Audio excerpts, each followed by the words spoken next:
मित्रों नमस्कार, मैं अनिरुद्ध विश्वकर्मा। आप देख रहे हैं यूपी टुडे 7। आज हम लोग मौजूद हैं उत्तर प्रदेश के गोरखपुर महानगर में, जहां गरीब बस्तियों में जा कर के तमाम संस्था के लोग मिठाइयाँ बांट रहे हैं और उनके साथ दीपावली पर्व मना रहे हैं। झोपड़पट्टी में बसे गरीबों की बस्तियां भी कभी कभी गुलजार हो जाती हैं और दीपोत्सव के त्योहार पर मिष्ठान वितरण कार्यक्रम रखा गया है राइजिंग वेलफेयर सोसाइटी के द्वारा। और इस कार्यक्रम में चीफ गेस्ट कह लीजिए या सहयोगी कह लीजिए, हमारे साथ मौजूद हैं उमेश अग्रहरी जी, जो बीजेपी के वरिष्ठ नेता हैं। हम आपसे यह जानना चाहेंगे कि इस तरह के कार्यक्रम कब से आप कर रहे हैं और इस तरह के कार्यक्रम करने से आपको राजनीतिक फ़ायदा भी होता है। नमस्कार। पहले तो दीपावली की ढेर सारी सभी प्रदेशवासियों को शुभकामनाएं। और मेरा शुरुआत से ही मानना रहा है, राइजिंग वेलफेयर सोसाइटी लगभग 8-10 सालों से ये कार्यक्रम रेगुलर करते आए हैं। मेरा भी इसमें सहयोग रहता है और जब जब इन्होंने मुझे याद किया तब मैं आता रहता हूं। और छोटी छोटी बस्तियों में जाके इन लोग के साथ दीपावली का पर्व, होली का पर्व मनाने से हम जो अपनी खुशियां मनाते हैं, उनके इन लोग के साथ खुशियां मनाने से और भी हम लोग का सीना चौड़ा होता है।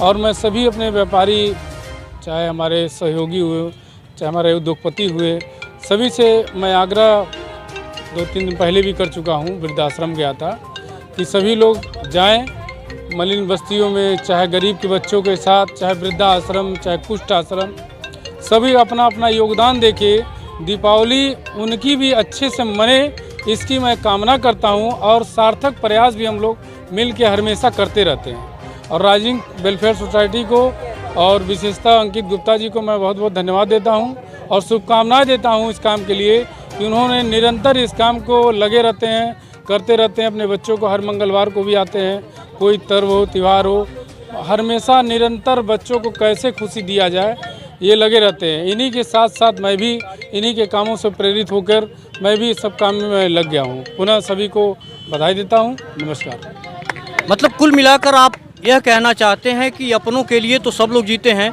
लेकिन दूसरों के लिए 2 कदम चल के देखा जाए, 2 कदम 4 कदम चल के देखा जाए, उनकी मदद करके देखा जाए तो उसमें कितना आनंद आता है। इस वेलफेयर सोसाइटी के चेयरमैन अंकित गुप्ता जी मौजूद हैं। हम आपसे जानना चाहेंगे कि इस सोसाइटी का मुख्य उद्देश्य क्या है और किन किन विषयों पर आपकी सोसाइटी काम करती है। नमस्कार, मैं अंकित गुप्ता, राइजिंग वेलफेयर सोसाइटी का अध्यक्ष। आप सभी को राइजिंग वेलफेयर सोसाइटी के सभी सदस्यों की तरफ से दिवाली की हार्दिक शुभकामनाएं, बधाई।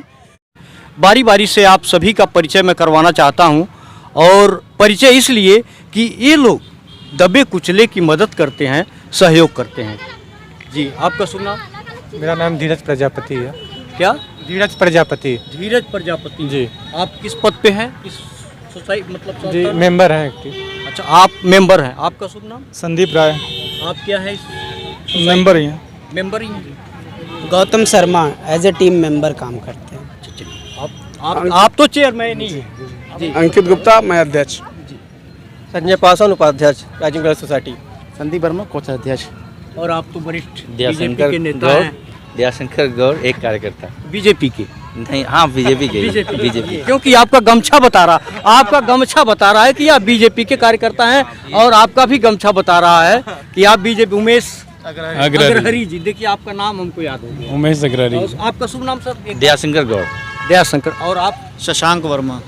और आप? प्रिंस श्रीवास्तव, भारत। मेरा नाम सुमन श्रीवास्तव है और मेरी तरफ से राइजिंग वेलफेयर सोसाइटी के सभी लोगों को, आप मीडिया बंधु को और सारे बच्चों को बहुत बहुत शुभकामनाएं। और भी अपने सोसाइटी के विषय में, जो आपका ये सोसाइटी है, किन किन विषयों पर काम करता है? यहाँ तो मैं अंकित जी के साथ मिल के काम करती हूँ। मतलब मिलना मेरा मतलब कि जब भी ये मुझे आमंत्रित करते हैं मैं इनके साथ होती हूँ। कोशिश करती हूँ कि हर समय आऊँ इनके साथ, जितना हो सकता करती हूँ। और मेरी जो संस्था है वो भी ऐसे ही काम करती है। जैसे हमने करीब लड़कियों को 32 लड़कियों को मैंने सिलाई सिखाया है।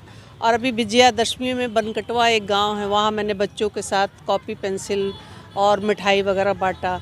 वहाँ कंबल हम बांटते हैं, होली में साड़ी बांटते हैं। मतलब जिस भी ज़रूरतमंद के यहाँ शादी हुई लड़की की अगर, तो हम जितना हमसे सहयोग हो सकता है। अभी पिछले सीज़न में शादी में मैंने एक लड़की को सोफ़ा दिया है। एक ब्राह्मण परिवार की गरीब लड़की थी, उसको भी मैंने सारे कपड़े उसके विदाई के। ऐसे करके जहाँ मुझे लोग याद करते हैं, कोई भी संस्था मैं ज़रूर जाती हूँ। बहुत बहुत धन्यवाद। मतलब आप लोगों का मुख्य उद्देश्य है कि जो गरीब तबके के लोग हैं, जो मतलब एक तरह से कह लीजिए कि पीड़ित हैं, उनकी आप लोग मदद करते हैं। बच्चियों की, जो गरीब घराने की बच्चियां हैं, उनकी शादी तक करवाते हैं, उनको बेड देते हैं, तमाम जो रोज़मर्रा की वस्तुएं हैं उनको देते हैं, उपलब्ध करवाते हैं। और दीपावली के दिन आज जो है इन लोगों ने गरीब बच्चों में, मलिन बस्तियों में जाकर मिठाई बांटने का काम किया है। ये धन्यवाद के पात्र हैं। मित्र, इसी से अपनी बात को समाप्त करता हूँ। नमस्कार, जय हिंद।